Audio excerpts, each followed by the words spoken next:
j'espère que vous allez bien. On se retrouve pour une 5e vidéo destinée au rééquilibrage des chakras grâce aux asanas. Donc, comme indiqué dans les précédentes vidéos, sur les 4 premiers chakras, il existe aussi d'autres méthodes pour rééquilibrer vos chakras. Mais les asanas restent très efficaces.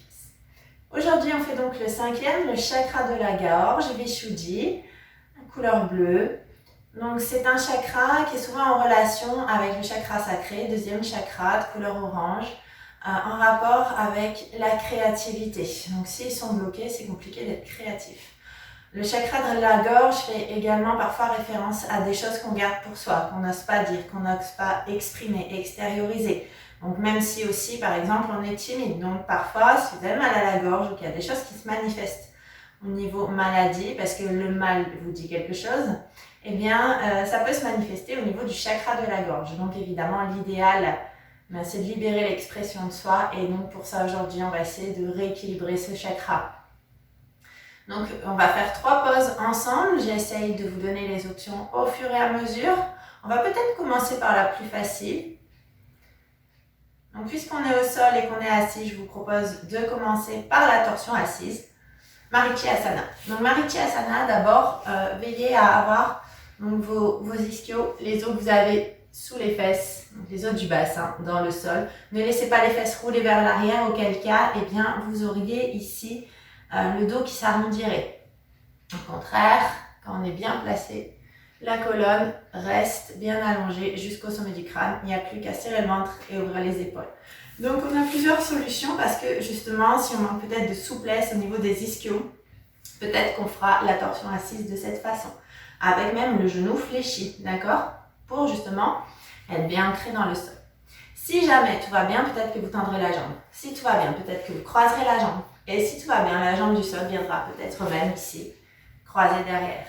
Vérifiez que vous êtes bien placé. On allonge la colonne, on ouvre les épaules, inspirez.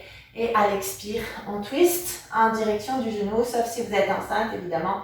Là, vous devez twister de l'autre côté. Et on respire tranquillement. Donc cette posture, elle est à faire sur une jambe et sur l'autre. Donc, dès que vous avez fini un côté, n'hésitez pas à faire l'autre, évidemment. Deuxième posture, Ustrasana, la posture du chameau. Donc ici, on ouvre les épaules, on serre le ventre, très important.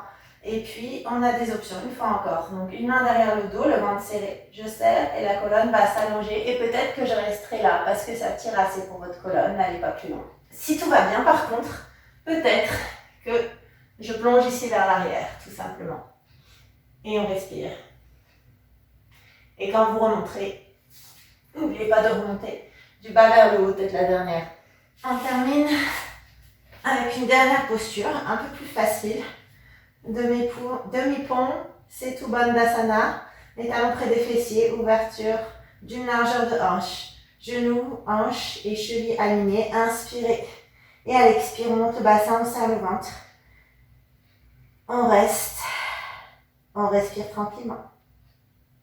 Donc voilà pour les 3 principales postures que je voulais vous présenter. J'espère que cette vidéo vous a plu. N'hésitez pas à partager, liker, commenter si jamais c'est le cas. Et puis je vous dis à bientôt pour d'autres vidéos.